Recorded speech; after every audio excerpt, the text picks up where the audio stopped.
Before the rebrand, Amos and I made some Zelda videos that we put a lot of time into, between my editing and Amos's awesome artwork. By the way, you should check him out on Instagram and Twitter. He loves posting his gaming art there. We loved working on those videos so much we wanted to make another. We thought long and hard about what kind of Zelda video we could make, and then it dawned on us. Why don't we make a video talking about all of our favorite moments while playing Zelda? Hi, I'm Club, and welcome to Club's Hub.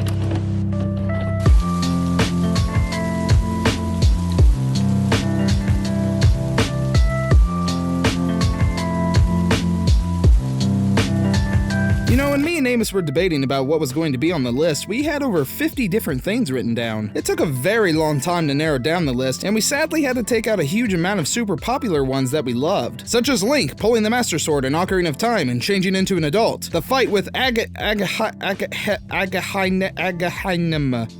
Anyway, the fight with and realizing you're not even halfway through the game, and some of the very many deaths in Majora's Mask. So if you don't see your favorite on this list, don't think it's because we don't like that moment. It's just because it's really hard to pick 10. Speaking of which...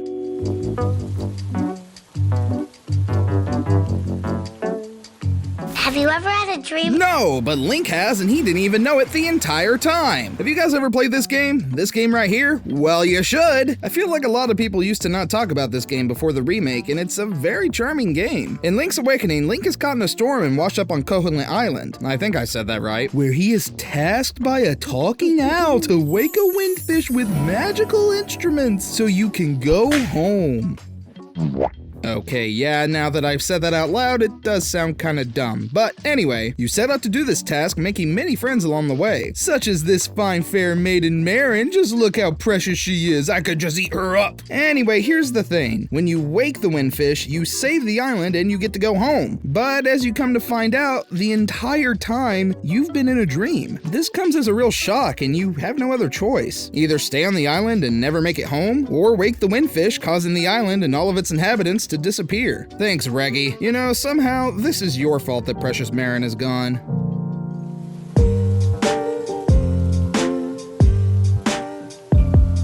So when Amos and I were making this list, we wrote every one of our favorite moments from every game. One of those games, for some reason we didn't have a lot for, was Wind Waker. We couldn't figure it out. We love the game and have great memories with it, but nothing really stuck out as a huge moment other than one thing: the fight with Ganondorf. This fight is spectacular. The lead up with Ganondorf claiming all of the Triforce pieces. Hey, what do you think you're doing? Do you realize how many Tingle maps I had to get to find that?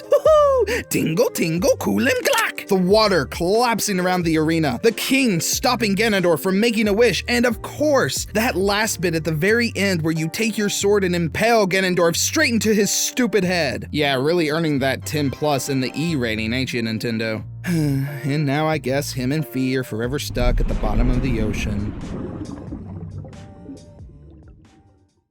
But hey, now I'm a pirate! Arrgh!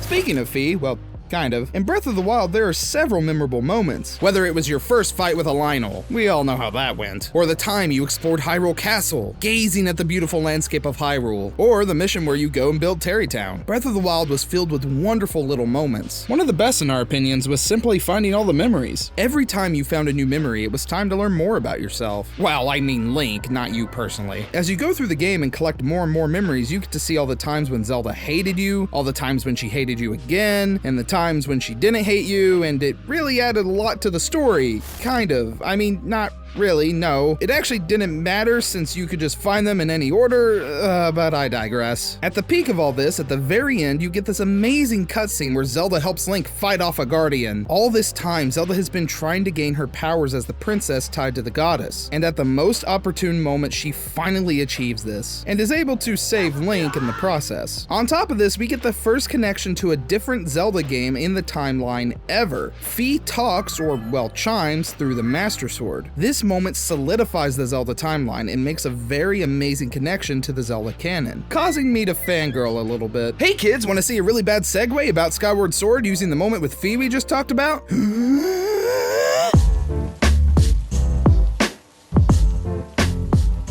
Skyward Sword is a very story-driven game. It pretty much relies on it entirely. I really enjoy Skyward Sword, whereas most people don't. I recognize its flaws, but more importantly, I praise its achievements. And let me tell ya, this game has some awesome bosses. The one in particular sticks out more than a crappy cosplayer at Comic-Con. I'm of course talking about Koloktos. There are so many bosses throughout the Zelda series, but when I think of awesome boss battles, I always come back to this one. Not only is the boss preceded by an awesome dungeon with wonderful level design and puzzles, but this boss is cleverly designed as well. The objective of this boss is to take apart his limbs and then use his big heckin' sword against him. Once you have his big heckin' sword, you have to cut off his legs and then attack his caged up insides. After everything is said and done, Koloktos lets out a scream that sounds like children laughing, only deepening my fear of children.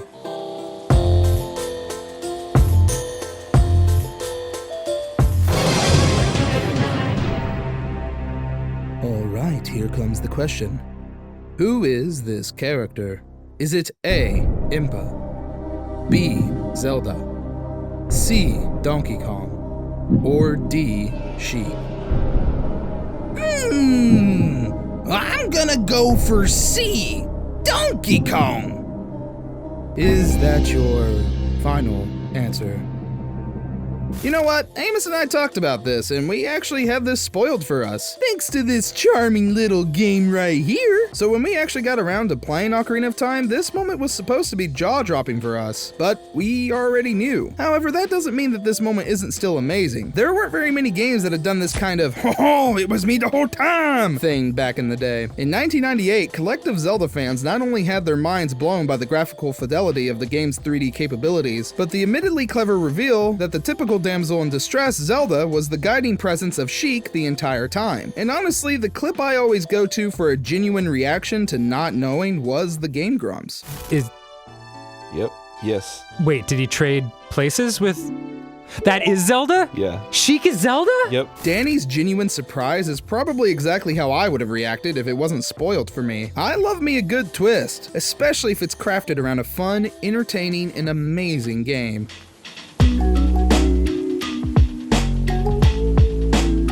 Oh baby, here we go! It's time to talk about mine and Amos's favorite Zelda game, Twilight Princess. In fact, that's how we became friends. So of course there's going to be a few moments from Twilight Princess in this video, and trust me, we really cut it down. We originally had somewhere around 20. If there was one word I needed to describe Twilight Princess, it would be epic. And this moment in particular is the very definition of it. As you return to Kakariko Village, you find that King Bulbin has attacked the village and kidnapped Colin. Link on horseback pursues King Bulbin in an epic fight to reclaim Colin. After the fight across Hyrule Field, King Bulbin flees to the Elden Bridge for a climactic jousting match. Assuming you're good at the game and didn't get dead, Link will be victorious in rescuing Colin, as the music swells and Link does a freeze frame jump with Epona like in the old movies. Like I said, this entire moment is the very definition of epic. I believe that Nintendo did a fantastic job of setting the tone for this game, starting with this moment only one dungeon into the game, and it only continues as the game goes on. This moment is the turning point of Link going from a farm boy to a hero boy. And not only is Link the hero, but he's also a caring friend to all the kids. You know Link has to have the Triforce of Courage if he willingly will say he's friends with that.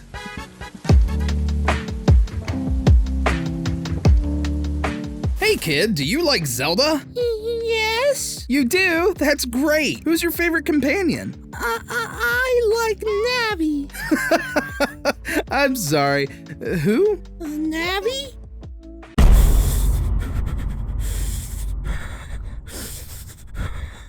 Well, you know Midna's best girl, right? All jokes aside, even though Midna is best girl, you progress through Twilight Princess kind of annoyed but slightly intrigued by Midna. You're mad she's using you, but you enjoy her character arc. And right as you're starting to really like her, boom, she's about to die. Hurry up! You need to get to Zelda before she dies! Don't let my precious Midna die! This moment is intense but yet somber at the same time. It's playing one of the most beautiful songs in Twilight Princess, while you carry a lifeless Midna on your wolfy back, going as fast as you can to save her. Screw you, Zant! This is all your fault! I'm coming for you. This moment is one of the best mid-game transitions into Act 2 that I have ever seen. The one in Link to the Past is good, but this right here is beautiful. Mwah! The only thing that would make this better is if the enemy encounter didn't interrupt the song!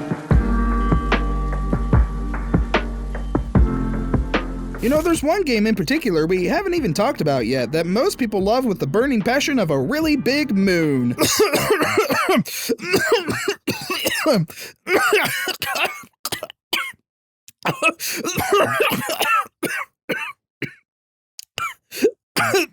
Sorry.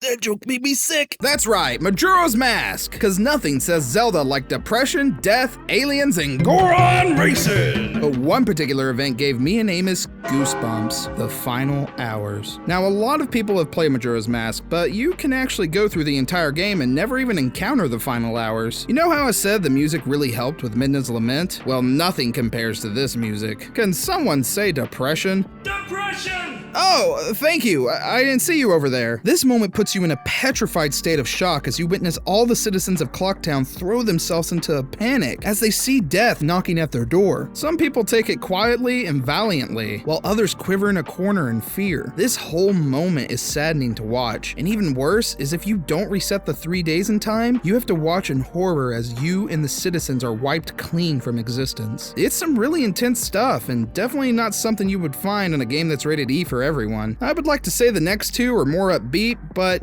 no, they're not.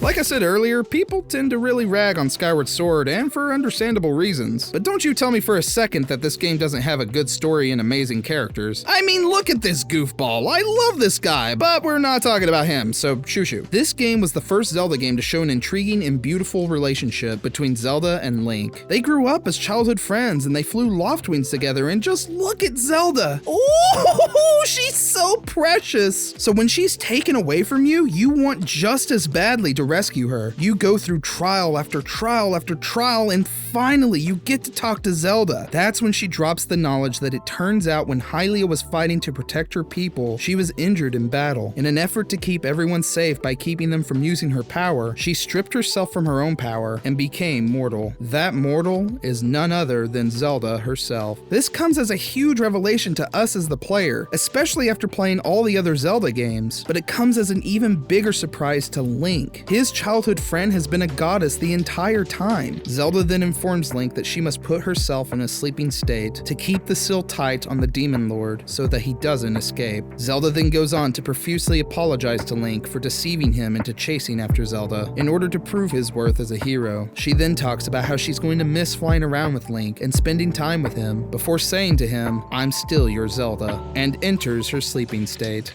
What a gut punch! I swear, Nintendo, you better stop tugging at my heartstrings like this. I don't think I can take another blow.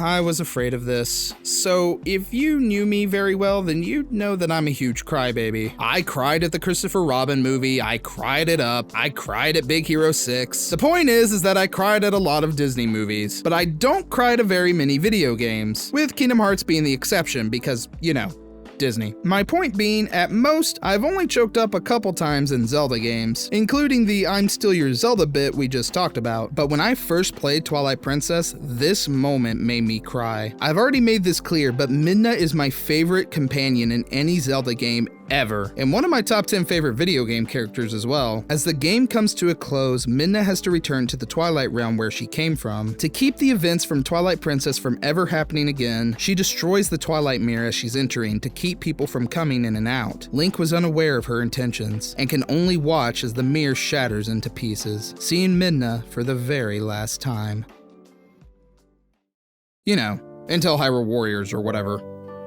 Zelda is a series that is near and dear to mine and Amos's heart. A series filled with too many phenomenal moments to include them all. So let us know what some of your favorite Zelda moments are. And if you want to let me know directly, you can click the link down below to find all my socials. That way you can let me and Amos know just how bad of Zelda fans we are for talking so highly of Skyward Sword. Regardless, I hope you all enjoyed the video, and I hope you continue to have a chill day.